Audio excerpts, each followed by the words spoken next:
Never again. Yeah, maybe not. We'll find out. We are going to Towers of Doom. Actually, this will be the map pick of Feliz. So no Sky Temple like Tempest probably wanted. Going to be a global-oriented map here. Push potential very strong for global heroes like Falstad. And also the proclivity to see strong soul laners here and bullies is very high. And this is a map where we would have seen Sonya, Rhaegar 100%, sometimes even with Falstad from Tempest, but not to be the case anymore. And Feliz, it's their map pick. They've got a plan for it. This is also Zeratul highest chosen map ever in Korea. So, you know, maybe we see that Zeratul again. Who knows? But I don't think Falstad's going to get that same kind of priority. Again, I don't know if I agree with you that it was a mistake, but it's not a choice that they will make again. I think to make it again would definitely be a mistake in this case, on this draft. Well, let's see if that false D comes out once more. I think banning that Dehaka was also kind of a weird decision, going with the Grey main first. So they will either at least have Genji or Hanzo. Seems like it's going to be Hanzo this time. I mean, it's open. Will be Hanzo locked in first. Tracer, highest priority with Malfurion. This starts to feel familiar. Genji. So they're looking for that yeah, stun lock to start off with Uther to protect against the Pulse Bomb too. What kind of a pair up? Anubarak was not enough to sustain. Maybe just an ETC, go back to that ETC power. Try to have that power slide threat against Tracer coming in. Actually, I like that. Yeah. ETC can really punish a Tracer. The stun comes through, the face melt can force her to recall, and you don't have to use a lot for that. Then next time you go for the fight, she doesn't have recall. It's a smart move. I always say Uther is very strong against both Tracer and Zeratul. So I did not play any ETC this year, but last year he did, and he is known for his ETC play, so he can definitely, and the camera's on sign too. Yeah, I think that the Anubarak here is more standard, and offers you a lot of, I guess, more standard team fighting, like with basically CC based jump-ins. But ETC is the same; he just doesn't have the same reach. But now I wonder what this means for the rest of the draft. Does Feliz actually try to take away Falstad? Are they concerned about it? It's one of Falstad's best maps. Or do they leave it open and then try to counter it with the Zeratul? And if they leave it open, I think leaving it open is smart, because then Tempest might want it, and then they might ban the Zeratul. And Feliz is like, wow, you banned the Zeratul. We have got a lot more options now. And Feliz, they also have the last pick, so I think they can still have that open as their last choice. Yeah. Here it's who? Gonna ban the Jaina again. Just like game one. Targeting lockdown in a way. Play lots of Jaina. Even Gul'dan sometimes. Ooh. You do see Zeratul. This is such a smile if you're Hanaten, if you see this hover. I think it's actually not smart to ban the Zeratul. It reveals your plans a lot. Yeah, I think OJ's Morden's initiating with the Stonebolt landed almost every single time before the team fight. Makes it easier to hit pulse bombs, that's for sure. I prefer this a lot. And OJ's Morden was actually, we didn't highlight too much, but he was decent. He was keeping alive. He was not really dying too much. Not really. He was going in aggressive by healing himself very well. Tychus coming through. So not going to be the same comp by any means. And it will be Dehaka. No Zeratul. I think the Muradin ban was much smarter. So how does Tempest finish this one out? There's Falstad still available. You're not as worried. I mean, Tracer could still gank a Falstad, but it's a lot tougher, and you can see it coming a lot easier than the Zeratul. And you're not as worried about the squishiness of Falstad because you don't have that combo. Tracer can pulse, Tychus can grenade, but you're still going to live through that. Without the Jaina, sometimes Lockdown played Li Ming, but even Li Ming's pretty tough against Tracer. He might as well just be on Hanzo. I think we're looking at Dami here. Dami and Good. I think that Sonya nerf is affecting Tempest quite hard, though. Yeah, I think so too. Malthael is still a good pick here, though.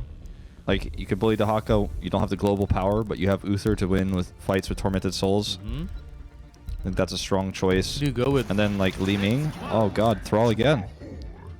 Interesting. This time it's going to be against the Dahaka. Thrall is making a splash, guys. So you have two strong soul laners with the Falstad and the Thrall. Dahaka not going to have global control. Zeratil's open, but you can't run Zeratil into this. You need a tank, like a real main tank. And who that's going to be here is a tough question. With ETC open, he's strong, but he doesn't have any armor from Uther. He doesn't have follow-up damage necessarily. He's strong with Tracer Tychus, but on this map, because the lanes are so far apart from each other, you can't dominate the early game with him. Garrosh is also a tough call to make. Like, it's a really rough situation here in terms of who to choose for the warrior. The ETC, or sorry, the Muradin ban was actually really well chosen. Looking back at that is his most played hero so far, and the Nubarak was the second one, which is taken away from Tempest. Johanna's also weak here. Not a very strong pick against this draft. What else is left? It's like Chan. I'm like, no. For solo lane one, no way. Garrosh is going to be the pick, which makes sense, but isn't going to be as strong on this map as he would have been on other maps. And this draft for Tempest looks pretty good. The only question mark, of course, is again the Thrall. Will it work out as well as it did for Ace earlier? For Gluck earlier is the question. Going to be a Thrall versus Dahaka top lane, but also sometimes Falstad versus Dahaka with Thrall roaming, looking for picks. And you can see with the double stuns or the double roots coming from these Spirit Wolves, sometimes that can lead to really big successful invades or successful traps of rotations. Going to be good on the Thrall. It's been a long time since we've seen him play this hero. Very, very long time. And I think he fits in. A long time ago, Dami did not want to play Thrall. And that's right. Willing to come in and play that Thrall. If it's the solo lane, I think this roster is working out greatly. I think if their Thrall fits in the Sonya, I think they can still keep up and really stay in that pass spot. But if this doesn't work out, and then because of the Sonya nerf, I think Tempest will be falling behind KSP Black and Ballistics in that case. What's kind of cool about the Thrall pick is he's not a tank. He's a sustainable, top laner. He's not a front laner necessarily. He's an initiator, but it does weaken the Tychus pick as well, which is kind of cool. Oh, there's a stun lock they're looking for with the Garrosh. Lockdown goes down. He's on the Hanzo this time, not the Falstad. But Dami is going to move forward here with Good to get the traded kill. Will Good get out, though? He's already got one of his heals. There's the second one. We'll get through. Sign, not going to be so lucky. It doesn't look like taking that damage through charge of the root. Coming down again. Tempest is dropping the ball. That's what I fear. They do have utility, but only a few of them. Like Thrall, Uther, they have to walk in. Falstad, you do kind of have that mobile, but if you're rooted, Falstad is kind of squishy, so it's kind of easy for Franco to actually just choose one and pick one and get the kill. Yeah. Well, I mean, the other thing too to remember is that it's Dami on Falstad, not Lockdown. We know that Lockdown is a great Hanzo player, and he is the Hanzo player designed for the team. Yes. The fact that Dami is uncomfortable playing it, and this is a swap, is a bit concerning because Falstad is supposed to be the heavy impact hero in this game more than Hanzo. Like, everyone could play good Hanzo, right, and clear camps. Look at that pressure. It is not his first time, though. Yeah. It is his second time this year.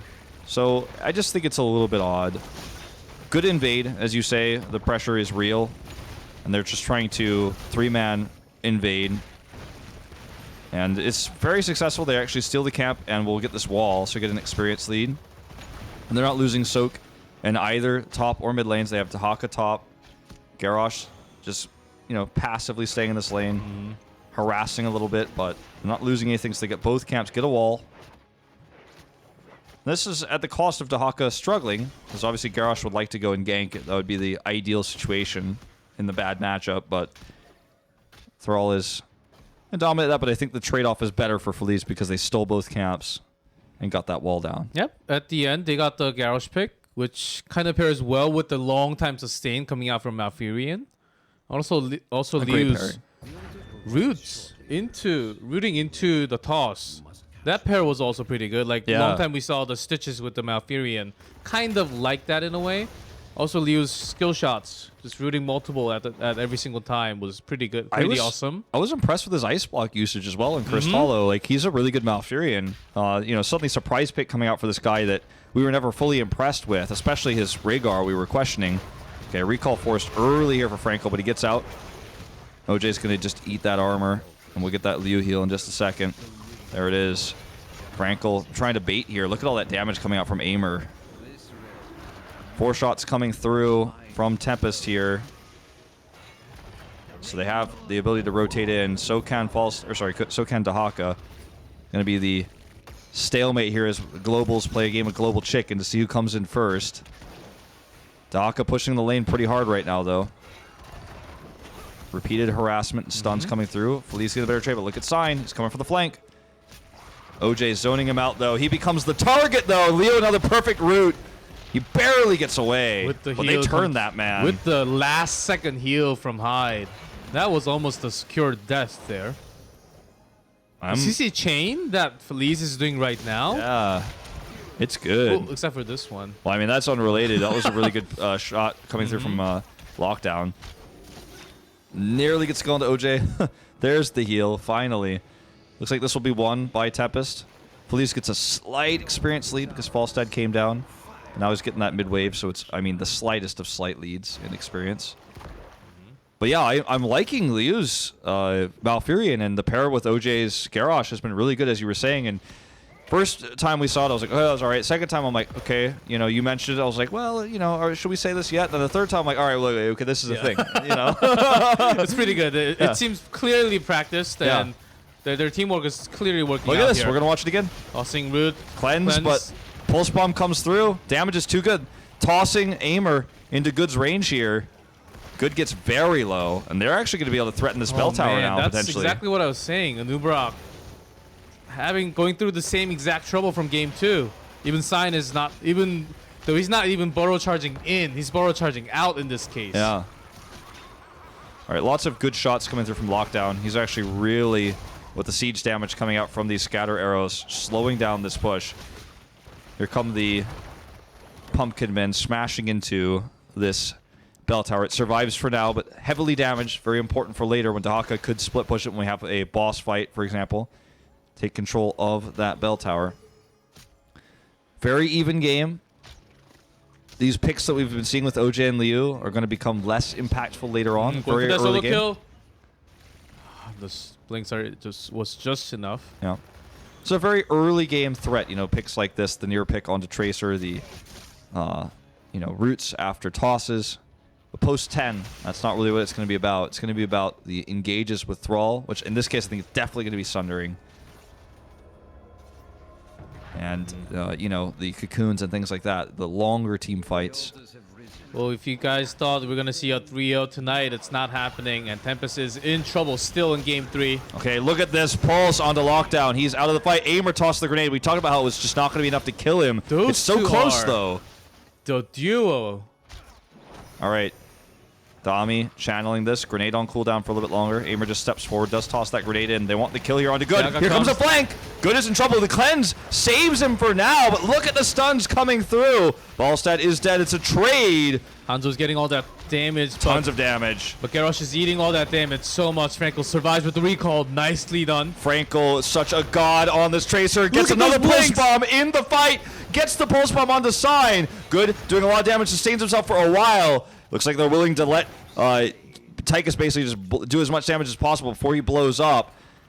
OJ's got 44 armor, but this is still a tough fight to take because Dami's coming back. Kanatan's just going to sit here. We'll have to walk away. Nice dodge there by Dami. 10 is up for Feliz, but they cannot push this further. Very close team fight, but oh my god, can we talk about the Tracer again. Built a second pulse bomb in the fight. Hits the target he wanted there because they wanted to actually burst Sign down. They assumed the other kill was confirmed already. It was not. But I would have done the same thing had I been as good at aiming as Frankel is. There's no way. I'm really feeling like this could be another win for Feliz. We're not there yet. They've got a slightest lead in this game. Down in core health, but by EXP. And they're about to get a bell tower too, and how pretty they're likely. team fighting this one out. And if they get that much damage onto lockdown every single time, Frankel Aimer, the duo assassins, they've been really locking down onto lockdown the entire time. That was before upgraded Pulse Bomb too. It's upgraded now, so... It was a great cleanse when Dehaka came in. If that drag was there, I think the teamfight would have been crazily different. Yeah. Much in disadvantage for Tempest, but great cleanse coming out from Hyde. Tempest commits a heavy rotation down to make sure that they don't lose their bell tower. I can really respect that, because that's when things start to go awry on this map. Dami respects Frankel's was missing, sits back, so no picks for Feliz. Two things that Tempest could have made mistakes on that they did not. They played exactly correctly. Nice dodge there by OJ on the Spirit Wolf. It's a funny thing to play against in a pro game because you're just not used to it. And the cool thing about Good too is he can actually dismount everybody. So everyone on Feliz is constantly dismounted by these shocks coming through, the Qs coming out, and also the scatter arrow. Like, you're basically never mounted when you're rotating as Feliz. Okay, rotation's coming down via foot by the globals. Signs being careful now. They don't see a Tracer. They don't know where a Tracer is, so not going to go in this time. Okay. Tracer shows herself here. Pulse Bomb is at the ready. So much sustaining coming through here for OJ. He's just like, hit me, baby. I'm gonna just keep eating these heals. Hit me, I get more armor. OJ's going low. Okay. Okay, that was a close call. Hanaten going for the flank here, but it's onto Good. He gets cleansed. He has Sundering. This is a bad spot for Feliz. Dami gets the grab here on this. Feliz, unfortunately, are just going to have to let these shots go, I think. Sundering could wreck them. They could all die. If Good was in a better position, they could have all been dead. Angle available from below. Needs a long time for that 20-second healing to come into OJ. Okay, Aimer's low. Ooh, they have to let this go. I think they should have actually split Dehaka off earlier. Even this isn't going to accomplish much. Remember, Good still has that Sundering they have. Gust as well. Trying to defend this camp is really risky. I think using Dehaka's global pressure to pull False out of the way is the better move. They are going to do it now. He is going mid. Ooh, Lockdown's pokes are way too powerful. He's such a great Hanzo player. Hitting OJ oftentimes, or even Tychus when Tychus gets in range. I'm surprised Dehaka hides here, looking for the pick onto Dami. Not going to get it. This actually, the rotation of Dehaka eventually allows them to trade these camps instead of losing both, which is what Tempest wanted. So Feliz going to be a sigh of breath of relief for now. But still 12 core hit points behind. They need to win a decisive fight. No root this time. He was just not in range. How plays Dehaka is very different from all other players. He doesn't really show himself, so the opponent actually has no idea where he is. He's not really staying in lane, just wave clear, and then he's gone. Hiding in the bush, just sucking EXP. So that must be another different type of pressure for Tempest here. Yeah, especially when you have a less experienced fall stat player in Dami, who has to match up against him. Like right now, if you look at the minimap, he's around the boss the entire time. Like, does he get the grab? I actually wish we were seeing it. He missed it on the screen, but on the minimap, he did not get the grab. Here comes a root. Cleanses have been really good this game for Hyde. Without his perfect cleanses, it would have been several picks. Lockdown just preventing the mounts here. Recall comes through already for Frankel. If he gets rooted here, he is a dead man. Oh, great pokes coming out from Lockdown. I want to see Lockdown's hero damage. It's got to be off the charts right now. Okay, here comes the ping. Dehaka's coming in. Brush talk from the left side. Grabs, unfortunately, the wrong target. Sign here. Isolation onto Sign. He can't dodge. Now does have the brush talk. Decent Sundering here. The Tranquility's doing a lot to heal. And vulnerability coming on to Thrall here. Looks like finally Feliz will gain control of this zone. Hanaten gets the grab there. Lockdown is pulsed. And he's going to go down. Could be a double here if Dami doesn't get out. Barrel rolls at the last second. And Feliz, I think they want to take this into a bell tower as well. Tempest doesn't want that to happen. They're sticking around. Looks like they're going to split the pressure off. Frankel hiding in the brush here. Doesn't have that next pulse bomb yet. That sustain with the OJ. OJ seems very low, so it seems like Tempest is about to get the kill, but from the sustain, Malfurion healing is keeping him alive for such a long time. Sign's gotta be careful. Certainly does. Okay, Haka, good to the target. There's the root and the taunt. Cleanse comes through with the heals from Hyde. Good survives with that sustain. He finally does go down here. 2-for-1 trade. Here comes a stun from the spawn. Dami goes down though. Anon should be able to survive through this. Sign is stunned. Here comes Lockdown though with all this damage. Should they stay here? Huge roots coming from stuns. They get the sappers too. Okay, Sign's still alive. Stasis coming through here. Naughton lives a little bit longer. So one fight for Feliz. They walk away with only the Sapper camp, which with 4 members there to clear, or 3, excuse me, to clear. It's not going to be too significant. Scary moment, just the same.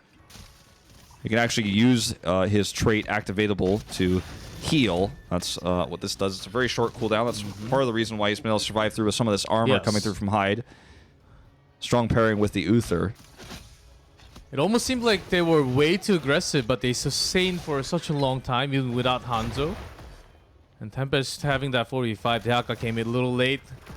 Grabbed onto Falstad. That was a long team fight for the camp. They got what they wanted, but is that really what they wanted for Feliz? Sure, not really. I mean, they got the goal was achieved, but the cost was too high. Hyde looks for the channel here. We'll avoid that grenade, or was trying to.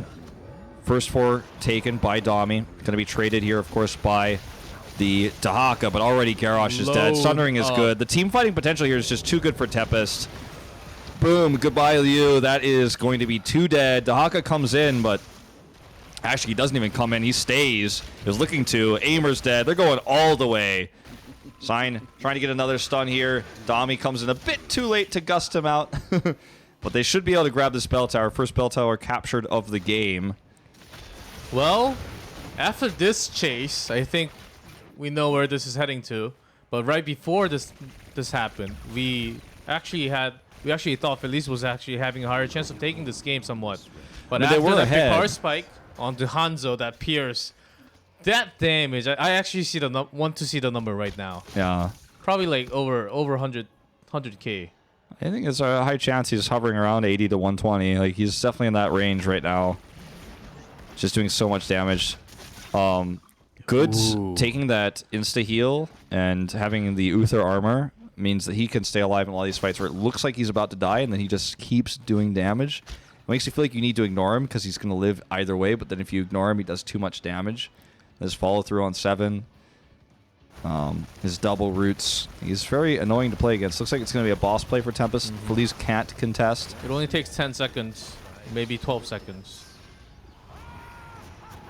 So Feliz is now 2 altars from death. Or 2 channels of altars from death.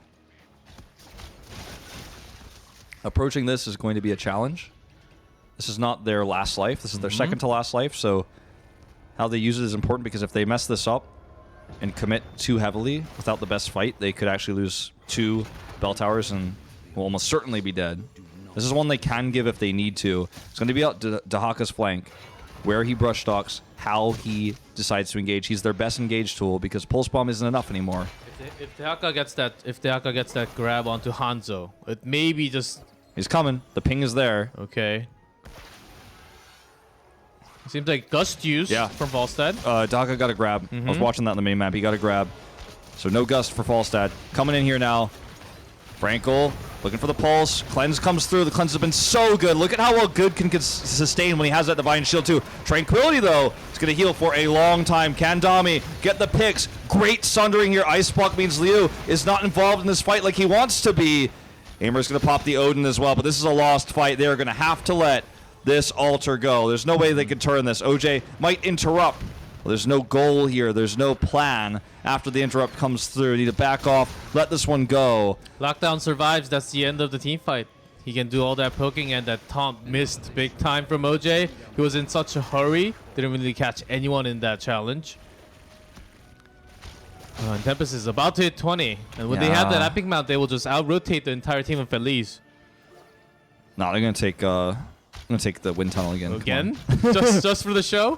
This Maybe. wind tunnel and then channel the last tribute, man. Win the game. Maybe. I feel like the curse. last wind tunnel was altar. just in panic, you know, just to secure the boss for the cursed Tallow. Oh yeah, definitely. Yeah. But this one, let's see if they can get a kill onto Okay, Hyde. That Hyde. will be a help. That's definitely helpful. But He they did lose to the bell tower on the mid lane, though. Yeah, Frankel's going in.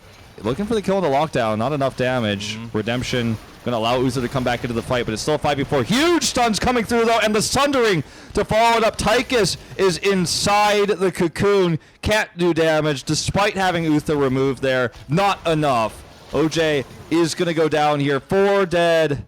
And Dahaka waddles north.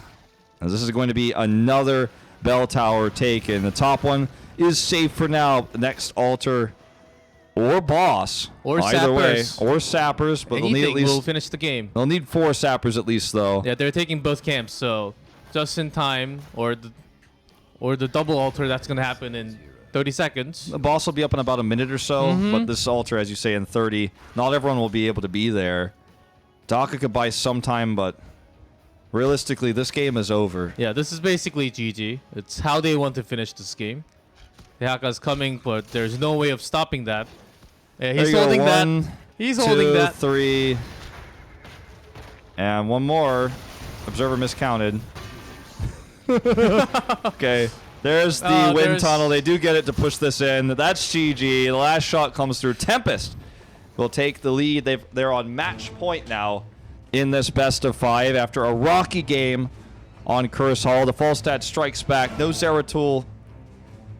And the pulse bombs just weren't as potent without a follow-up DPS to get in there and secure those kills. So Tempest, they win, they take set 3. But are they happy? Are they satisfied? I don't think so. Not at all. I don't think they have expected anything like this coming in. Nobody did. Even Nobody game did. 3, it was not perfect. Sign died, and even into the middle of the game, they were actually losing some of the team fights. Frankel was pulling